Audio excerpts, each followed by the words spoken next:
내년 4월 실시되는 제22대 국회의원 선거 예비후보 등록 첫날인 12일, 양천과 은평에서는 7명이 예비후보 등록을 마쳤습니다. 예비후보로 등록하면 공식 선거운동 전에도 어깨띠 착용, 선거운동용 명함 배부 등의 선거운동이 가능합니다. 사회와 단절돼 집안에서만 지내던 이른바 은둔 청년들이 서울시 사회 복귀 프로그램을 통해 고립 상태에서 벗어났습니다. 은둔 청년들은 뜨개질과 빵 만들기, 도자기 만들기 등 다양한 프로그램들에 참여했습니다. 지난 12일 지역 채널 보도력 강화 방안을 주제로 열린 토론회에서 지역 채널의 공적 책무에 비해 법적, 제도적 지원은 열악하다는 지적이 제기됐습니다. 관련 소식 취재했습니다.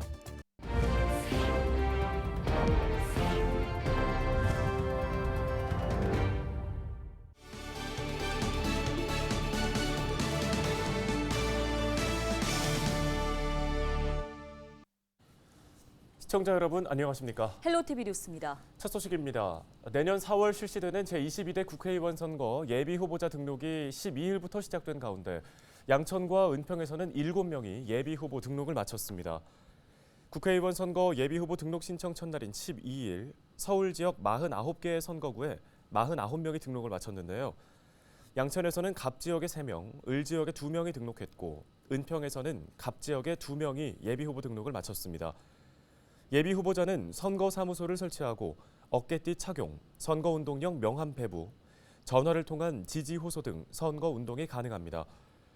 공무원 등 입후보 제한직에 있는 사람은 사직 후 예비후보자 등록을 신청할 수 있습니다. 본 후보 등록은 내년 3월 21일부터 22일까지이며 사전 투표는 4월 5일에서 6일, 본투표는 4월 10일에 진행됩니다. 양천구 신월 1동 일대 모아타운 관리계획안이 확정됐습니다. 서울시는 소규모 주택정비 통합심의소위원회를 열고 양천구 신월동 102-33 일대 모아타운 관리계획안을 수정 가결했습니다.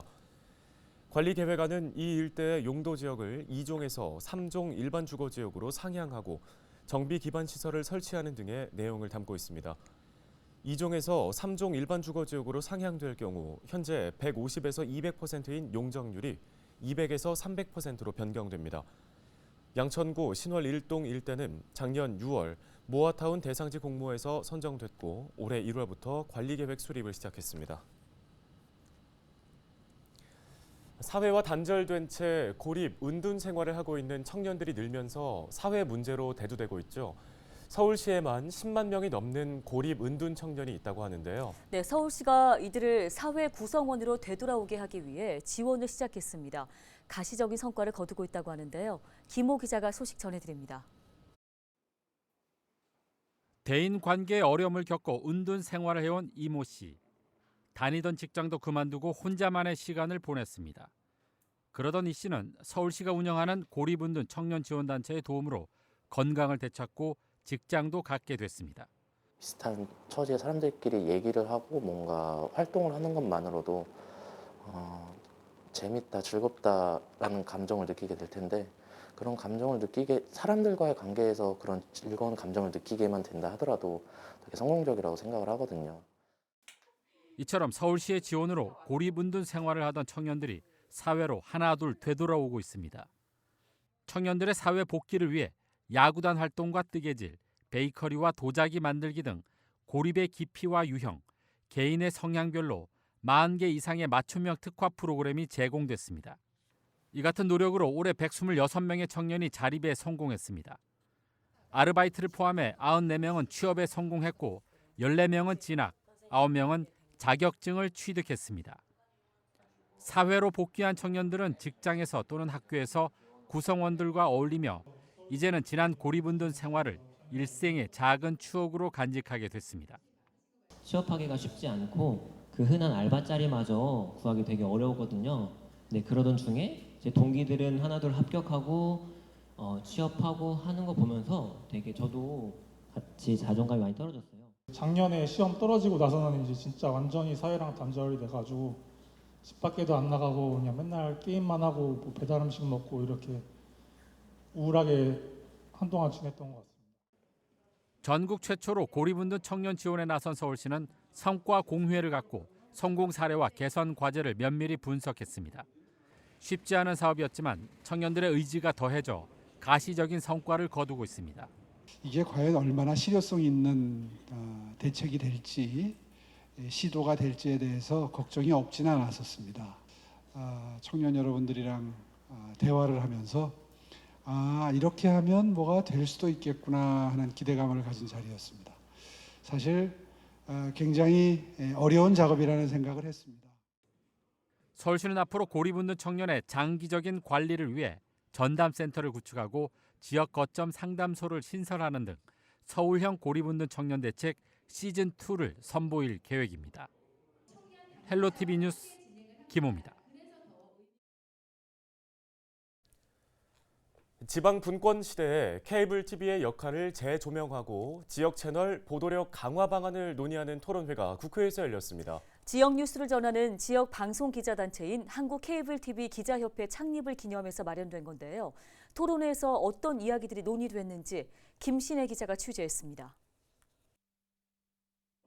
한국 케이블 TV 방송 기자협회 창립을 선언합니다.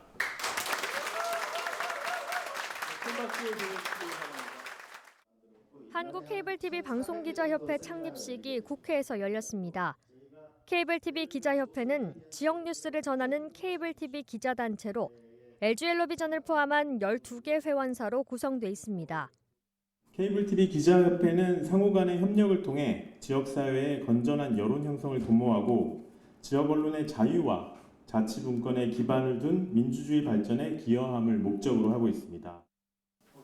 협회 출범을 기념해 마련된 지역 채널 보도력 강화를 위한 토론회. 토론회 참석자들은 지방화 시대 지역을 밀착 취재하는 케이블 TV의 역할과 중요성이 크다는 데 대해 공감했습니다. 오늘날 시대는 지방화 시대입니다. 얼마나 신뢰성 있는 정보를 지방민에게 제공할 것이냐, 또 얼마나 지방민과 소통할 수 있느냐, 여기에는 가장 가까운 매체가 바로 여러분들이라고 생각합니다. 하지만 지역성 구현이라는 공적 책무에 비해 법적 제도적 지원은 열악하다는 지적이 잇따랐습니다. 특히 지역 언론이 해설 논평을 할 수 없다는 점은 시대착오적이라며 개선이 시급하다는 주장이 나왔습니다.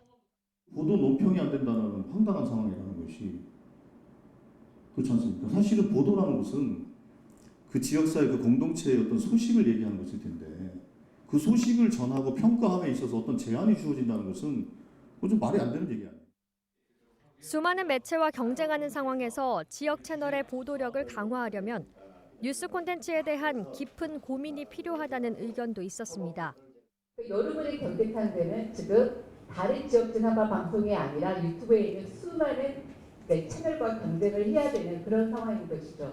정말 지역민이 필요로 한 알고 싶어하는 그런 뉴스 어딘가에 사실 되돌아볼 필요가 있는 것이고요. 이광재 국회 사무총장은 이날 토론회에서 케이블 TV 기자들의 정기적인 국회 출입이 확대돼야 한다고 강조했습니다. 현재 정쟁 위주인 국회 관련 취재가 지역과 연계된 정책과 입법 활동 위주로 바뀔 필요가 있다는 주장입니다. 또한 케이블 TV가 자립할 수 있도록 커머스 확대 등 제도적 기반이 마련돼야 한다는 목소리도 나왔습니다. 케이블이 지역 언론으로서 그동안 수행해온 그런 역할들을 더 잘할 수 있도록 사업의 자율성을 보장하는 방향이라든가 혹은 스스로 새로운 사업에 투자할 수 있는 그런 재원의 여력을 조금 보장하는 방향으로 법 제도적인 지원이 필요하지 않을까라고 합니다. 이외에도 이날 토론회에서는 IPTV에서의 지역방송 송출, 그리고 지역 채널 간의 협력 강화 등 다양한 개선 방향들이 논의됐습니다. 헬로티비 뉴스 김신혜입니다.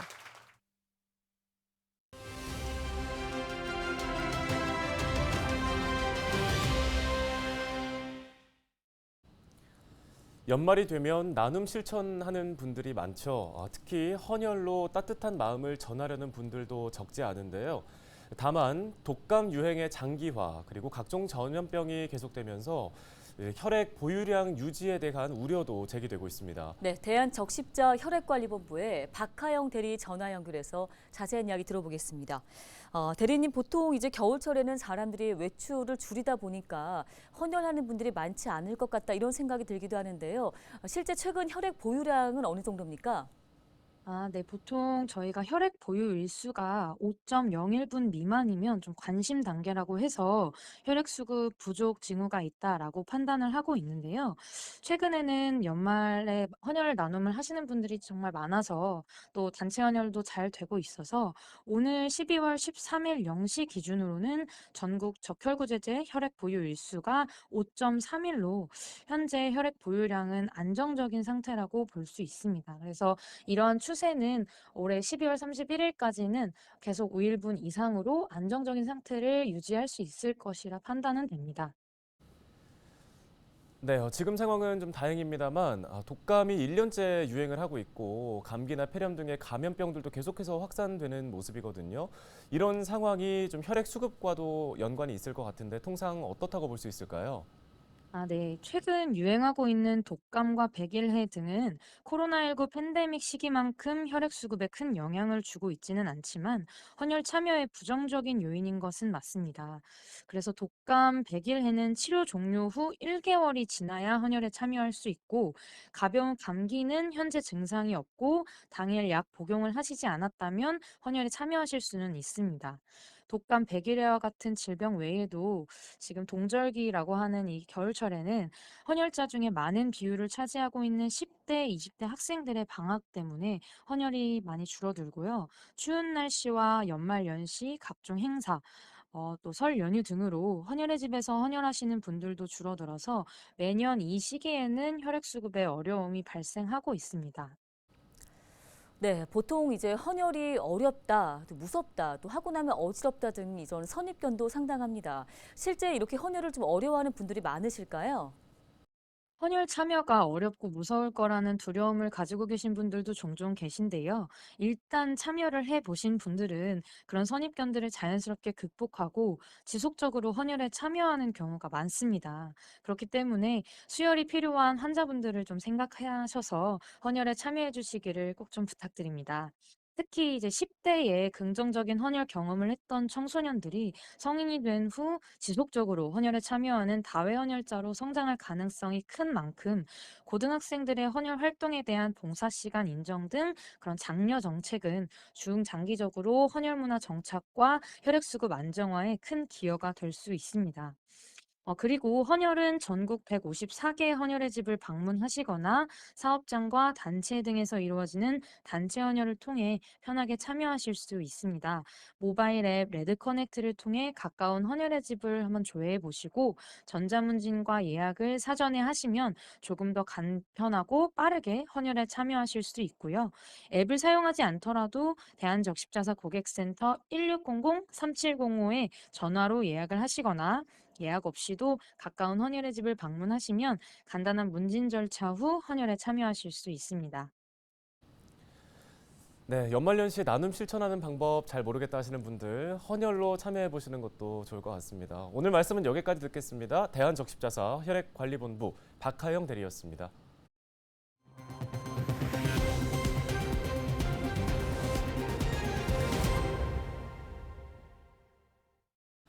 다음 소식입니다. 은평구 청소년 상담복지센터가 최우수 기관으로 선정됐습니다. 은평구는 여성가족부 청소년 상담복지센터 종합평가에서 은평구 청소년 상담복지센터가 최우수 기관에 선정돼 장관상을 받았다고 밝혔습니다. 은평구 청소년 상담복지센터는 위기 청소년을 발굴하고 지원해 건강한 청소년으로 성장시키는 데 적극적인 역할을 했다는 평가를 받았습니다. 양천구가 동네 불법 광고물을 수거해 동주민센터에 제출한 주민에게 최대 월 200만 원을 지급합니다. 양천구는 오늘 19일까지 불법 광고물 수거 보상제에 참여할 주민 54명을 모집하는데요. 구는 벽보와 유해 명함 등 첨지류 100매당 2,000원에서 5,000원, 일반 연수막 2,000원 등 1인당 월 200만 원 이내를 지급합니다. 20세 이상의 주민 중 촬영이 가능하고 문서 작성 프로그램을 사용할 수 있는 주민이라면 누구나 신청할 수 있습니다.